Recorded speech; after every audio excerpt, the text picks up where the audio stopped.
Bien, entonces, la entrega-recepción. ¿Qué es lo que debo de entregar? ¿Por qué tengo que entregar información referente a los archivos? Estamos en este proceso, en este ejercicio que tenemos que cumplir con una normativa también, aunque ya vimos que es un mandato constitucional la conservación de los archivos, que ya vimos que es un mandato de la Ley General, de la Ley de Archivos del Estado de Chiapas, que debo organizar, conservar y preservar mi información, pero ahora venimos en este otro ejercicio, el ejercicio de la entrega-recepción. Y en esta entrega-recepción, pues la pregunta es, ¿qué debo de entregar? Primero, ¿tengo que entregar todos mis archivos? Porque hay archivos de años anteriores y es, pues yo no los generé, yo no los recibí, no están dentro de mis formatos. ¿Por qué lo tengo que entregar? Entonces, estas preguntas, estas dudas de esta entrega-recepción en materia de archivos, de documentos de archivo y de expedientes, pues se encuentra establecido en la ley que establece el proceso de entrega-recepción de la Administración Pública del Estado de Chiapas. Entonces, empezamos a ver que ya es una obligación también este proceso de entrega-recepción. Y no es la primera vez, en los diferentes años ha existido este proceso de entrega-recepción y ha existido numerales dentro de esta entrega-recepción de lo que debemos dar cuentas, de lo que debemos entregar. ¿Qué hacíamos antes? Teníamos no existía esta metodología archivística, no existía esta normativa, y ¿qué hacíamos? Pues nada más hacer como una relación de expedientes y le manejábamos oficios varios, documentos varios, ¿sí? Pero no tenía un sentido, no veíamos cuál era el asunto, no veíamos cuál era la importancia que teníamos que hacer o gestionar para poder hacer esta entrega-recepción, este proceso de entrega-recepción. Entonces, la ley que establece el proceso de entrega-recepción de la Administración Pública del Estado de Chiapas establece que es el proceso mediante el cual se efectúa la entrega-recepción de la responsabilidad del servidor público saliente y del entrante en términos de esta ley. Esto se encuentra establecido en el artículo 3º, fracción segunda. Este proceso de responsabilidad no solamente estamos haciendo la entrega pues, de recursos humanos, no estamos haciendo entrega de mobiliario, no estamos viendo solamente la entrega de equipo, sino también de nuestros archivos. Y hay una responsabilidad, y hay una normativa que nos dice que tenemos una responsabilidad para el resguardo y la conservación de nuestros archivos. Entonces, desde aquí ya empezamos a ver que tenemos que hacer este procedimiento de responsabilidad tanto del servidor público saliente como del entrante. Proceso de transición es el proceso mediante el cual establecen los mecanismos para la transferencia de información. Transferencia de información.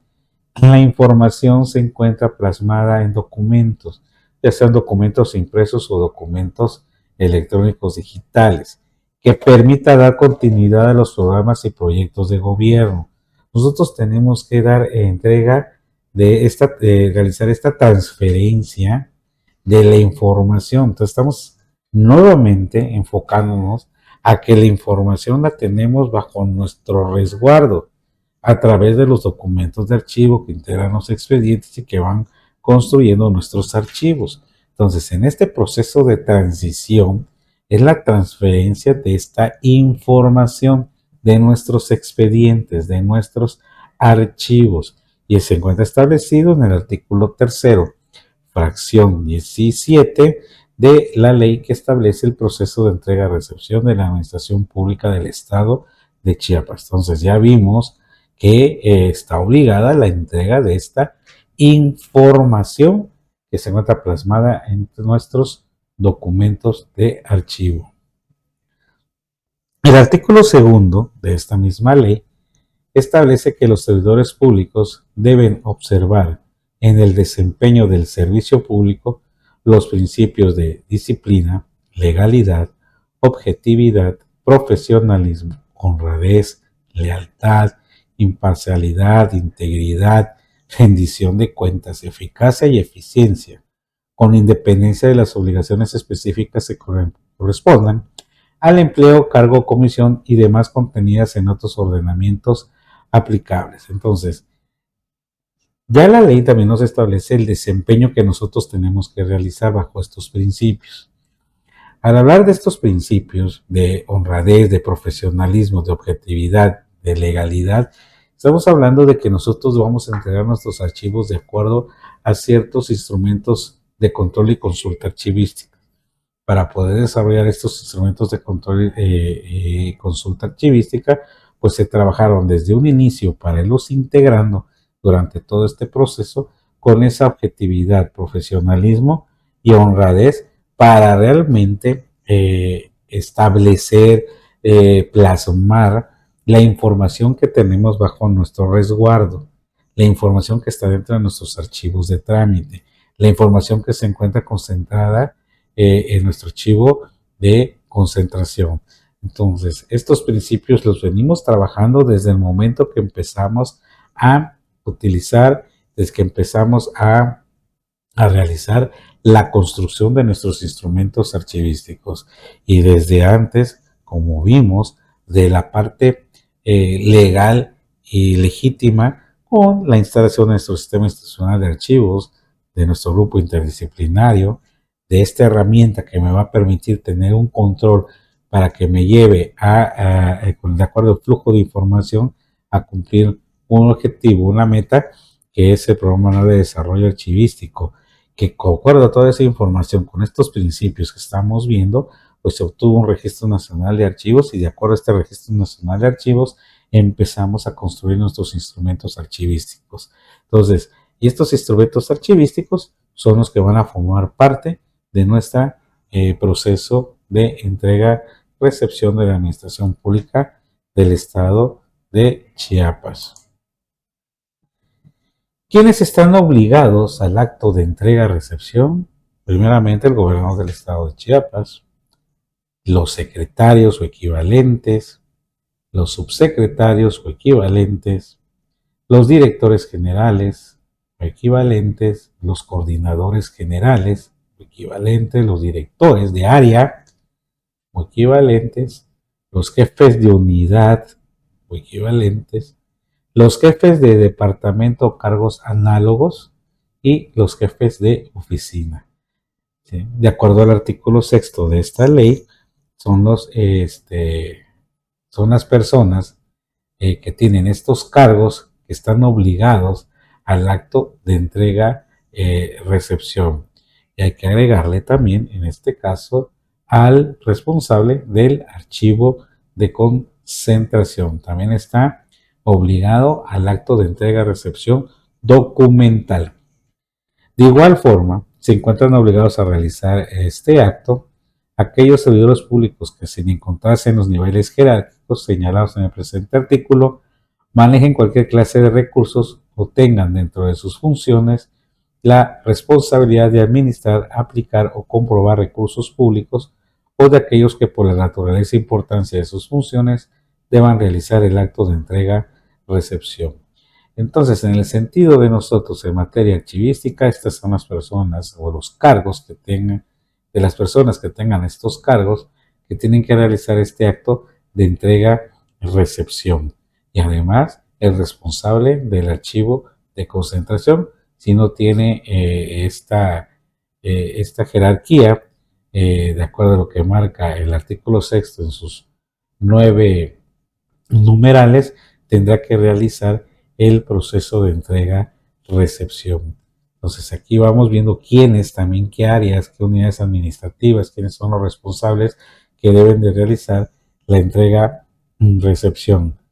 Al hablar de jefes de oficina, ¿sí?, dentro de una institución que ya es numerosa, pues estamos hablando de estos archivos de trámite, ¿no? El artículo 9 de esta misma ley establece que los servidores públicos obligados y que se encuentran en funciones tendrán la responsabilidad de preparar con oportunidad la información documental y electrónica que se integrará al acta de entrega-recepción de conformidad con los anexos del acta. Ya estamos hablando de un anexo, ya estamos hablando que tienen que ir preparando la información documental y electrónica. Al hablar de la información documental y electrónica, estamos hablando de nuestros expedientes, dentro de los expedientes que se encuentran en el archivo de trámite, en el archivo de concentración y en su caso en el archivo histórico. Dentro de este ciclo vital de documentos, donde va pasando el documento, información activa, semiactiva, inactiva o histórica, nos establece la ley que lo debemos ir preparando con oportunidad, es decir, irnos adelantando, no esperar a la fecha que se va a llevar a cabo el proceso de entrega. No, lo debemos de tener antes, ir trabajando conforme vayamos avanzando para que se dé a cabo proceso de la entrega que va a integrar el acta a través de sus anexos de toda la información documental y electrónico digital que tengamos bajo nuestro resguardo. Entonces ya empezamos a ver que no solamente es un mandato constitucional la organización de los archivos de manera actualizada, que la Ley General de Archivos y la Ley de Archivos del Estado de Chiapas nos establece qué es lo que debemos realizar, lo normativo y luego la parte operativa con nuestros instrumentos de control y consulta archivística. La ley de transparencia también nos establece que debemos realizar la organización, identificar con ellos la parte de los índices, elaborar un índice con información clasificada como reservada. Pero además la ley de transparencia nos pide que se suban al portal nacional, a las plataformas de transparencia nacional o estatales para que, o de cada sujeto obligado, de toda esta información en materia de archivos, de acuerdo a la fracción 45 del artículo donde establece todo lo que debemos subir como una obligación de transparencia. Entonces, ya la misma, ahora la ley que establece el proceso de entrega-recepción ya nos dice también que debemos de preparar con oportunidad, es decir, no hacerlo al momento, debemos irlo desarrollando conforme vayamos avanzando de acuerdo a la información documental y electrónica que tenemos bajo nuestro resguardo, porque va a formar parte del acta a través de sus anexos. Y ahorita vamos a ver cuáles son esos anexos que nos pide esta normativa. El artículo 12 de esta ley nos establece que los servidores públicos obligados al acto de entrega-recepción deberán en su caso precisar el estado que guarda el área a su cargo en cuanto a los asuntos, documentos de archivo, ¿sí? Ya se está refiriendo documentos y archivos, ¿sí? Recursos humanos, materiales y financieros bajo su responsabilidad y resguardo. Ya están enfocándose a nuestros documentos, ya se están enfocando a nuestros archivos. Ya no está permitido, ¿sí?, de acuerdo a la metodología archivística, el de correspondencia enviada, correspondencia recibida, oficios no enviados, recibidos, memorandos, etc. No, ya no. Ahora son expedientes de archivo. Anteriormente sí venía la relación. Nada más poníamos expediente 1, oficios varios. Expediente 2, memorandos varios. ¿Sí? Expediente 3, oficios varios, nuevamente. Circulares varias. No nos decía nada, era nada más una continuidad de ciertos documentos por orden cronológico, pero que en sí no tenían una situación que uniera un documento con otro, porque o los teníamos separados. Correspondencia recibida, correspondencia enviada. Entonces ahí estaba el expediente completamente dividido. ¿Y qué es lo que tenemos que hacer? Integrar expedientes de archivo a través de nuestros instrumentos archivísticos de manera homogénea, de acuerdo a nuestras atribuciones y funciones. Entonces ya la ley que establece el proceso de entrega y recepción de la Administración Pública del Estado de Chiapas, ahora bien, ya nos está, ya se encuentra estipulado en el artículo 12 deberán precisar el estado que guarda el área a su cargo en cuanto a documentos de archivo que tenemos bajo responsabilidad y bajo nuestro resguardo. Entonces de aquí empezamos a ver toda esta situación que nos está marcando esta normativa. ¿Cuáles son los anexos del acta que deben contener que debe ser de manera enunciativa, más no limitativa? Es de acuerdo al artículo 25 de la ley, en su fracción número 9, nos establece que son los archivos documentales y electrónicos. Numeral 1, relación de archivos documentales. Numeral 2, relación de archivos electrónicos. Al referirse de relación de archivos documentales, nos estamos refiriendo a todos aquellos expedientes que tenemos de manera impresa. Y el numeral 2 son todos los archivos, ¿sí?, electrónicos que tengamos en una base de datos o bien que tenemos en nuestros respectivos equipos de cómputo, ya sean directamente en el equipo electrónico que tenemos bajo nuestro resguardo, que esté en alguna nube o bien que se encuentren en memorias móviles, ¿no? Entonces ahí hay que ver en este sentido también qué tipo de archivos electrónicos tenemos. Aquí le estamos considerando como archivos electrónicos.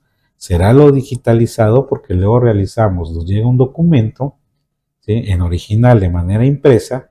Lo que hacemos es escanearlo y luego de una vez escaneado, ese documento pues se turna al área que le compete para que le dé seguimiento, o bien nos queda a nosotros como un resguardo, un respaldo, ¿eh? Pero tenemos el impreso y tenemos el electrónico.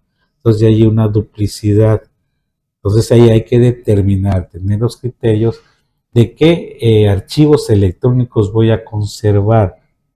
Y hay otros documentos que a través de un sistema, una plataforma, nos los envían, que tienen cierta requerimientos que sean considerados como documentos electrónicos, con una cadena digital que le da la autenticidad al documento electrónico. Entonces hay que tener situación de ver qué es lo que vamos a relacionar como archivos documentales, es decir, todo lo impreso, pero también los archivos electrónicos y dónde se encuentran ubicados, porque eso es muy importante, en un equipo de cómputo, en una nube o en correo electrónico, o bien puede ser en memorias móviles. Entonces identificar también estos documentos electrónicos para no saturar.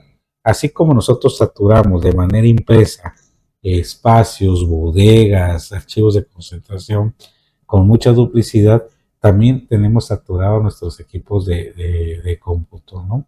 Si yo voy a elaborar un documento y dentro de mis actividades, dentro de mis funciones, yo puedo tener el documento, pero no está firmado, no está sellado, o sea, no tiene ninguna autenticidad, a menos que yo utilice una firma electrónica. Si ya tiene una firma electrónica, entonces ya el documento electrónico se vuelve oficial y agarra esa característica de documento electrónico. Y entonces, ahora sí, esto sí lo tengo que relacionar. Todo lo que tengo escaneado de toda la información que es digital, pues sería también el asunto realizar depuraciones, porque a veces también tenemos muchas copias del mismo documento o documentos, que nada más le vamos cambiando nombre, ¿no? Porque a una situación no lo identificaba, no lo encontraba, lo volvía a cargar, lo volvía a digitalizar, ¿sí? Y le puse otro nombre. Entonces ahí también analizar esa situación de la información. Si yo genero un documento, un oficio, un memorándum, una circular, a mí me va a quedar nada más la estructura, que es la que voy a imprimir, y una vez que ya se hace la impresión, se hace la firma, ¿no? Este, de manera impresa. Pero si yo tengo un documento y lo firmo electrónicamente, entonces ese documento sí es de archivo y yo tengo que empezar a crearle carpetas dentro de mi equipo de cómputo de acuerdo a la información, y estas carpetas voy a ir integrando mi expediente. Así como lo tengo de manera impresa, también lo debo de tener de manera electrónica, ¿no? Y hacer las depuraciones de información. Yo siempre pongo el famoso ejemplo de cómo nosotros mismos saturamos la información digital, ¿no? O electrónica. Pongo de ejemplo con los equipos ahorita telefónicos con la cámara. Entonces nos tomamos una selfie, pero no nos tomamos solo una, nos tomamos 4 o 5, hacemos capturas, ¿no? Y de esas 4 o 5 solo seleccionamos una, que es la que le vamos a dar el uso. Las otras no las considero porque no me gustaron, por alguna situación. Entonces, esas quedan ahí en la memoria del equipo, del teléfono. Entonces yo siempre digo, bueno, si ya seleccioné cuál es la toma que a mí me gustó, que ya la tengo identificada, ¿para qué guardo los demás? Entonces yo puedo ir eliminando, pero no hacemos eso. Entonces ahí también estamos saturando nuestras memorias electrónicas y tenemos que ir haciendo procesos de expurgo y de depuración de manera electrónica para poder dar cumplimiento a este artículo de la ley que establece el proceso de entrega-recepción, conforme a su artículo 25, fracción 11. Y al hablar de los anexos del acta, que son obligatorios, está establecido el artículo 26, que habla de una relación de archivos, ¿sí? Entonces, esto es lo que nos marca la ley que establece el proceso de entrega-recepción. Es muy específico y tiene considerado toda la parte de nuestros documentos de archivo, nuestros expedientes de archivo que se encuentran en los archivos de trámite y en los archivos de concentración.